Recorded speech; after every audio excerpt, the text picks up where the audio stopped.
প্রিয় দর্শক আসসালামু আলাইকুম, আশা করি সকলে ভালো আছেন। আজ আমি দেখাবো জিক্সার যে গাড়িগুলো আছে সেই গাড়িগুলোর টাইম নষ্ট হয়ে গেলে আপনারা কীভাবে টাইম ঠিক করে নেবেন। এখানে দেখতে পাচ্ছেন বর্তমানে 5টা 33 বাজে, কিন্তু মিটারে দেখেন 9টা 37 মিনিট। তো এই টাইমটা কীভাবে ঠিক করব সেটি দেখেন, দেখলে আপনারা নিজেই আপনার গাড়ির টাইমগুলো ঠিক করতে পারবেন। আর শুরুতেই আপনারা যে কাজটি করবেন সেটা হচ্ছে এই যে এখানে অ্যাডজাস্ট বাটন আছে এবং এখানে সেল বাটন আছে। তো এই দুটো বাটন আপনারা একসাথে প্রেস করবেন। দেখেন আমি একসাথে প্রেস করতেছি।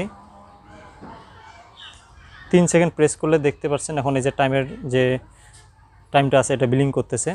তো অ্যাডজাস্ট বাটন দিয়ে যদি আপনারা চাপ দেন, অ্যাডজাস্ট বাটন চাপ দিলে আপনারা মিনিটটা পরিবর্তন হবে, এবং সেল যে বাটনটা আছে এটা যদি আপনারা চাপ দেন তাহলে ঘন্টাটা পরিবর্তন হবে। তো প্রথমে আমি ঘন্টাটাকে পরিবর্তন করব। দেখতে পাচ্ছেন এখানে চাপ দিচ্ছি 10টা 11 12 1 2 3 5টা, বর্তমানে 5টা বাজে, এবং এখন মিনিটটা আমি ঠিক করব 5টা 34 মিনিট। তো এখানে দেখা যাচ্ছে 38 মিনিট, এটা আমি এখন ঠিক করব।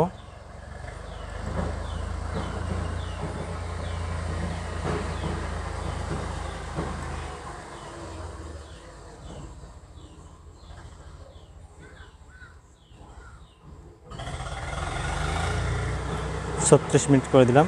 এখন এই সময়টাকে আপনার যদি দুইটা বাটন আবার একসাথে চাপ দিয়ে রাখেন তাহলে দেখতে পাচ্ছেন এখন সময়টা ঠিক হয়ে গেছে। এখন দেখেন 5টা 36 বাজে, আর এখানেও দেখতে পাচ্ছেন 5টা 35 বাজে।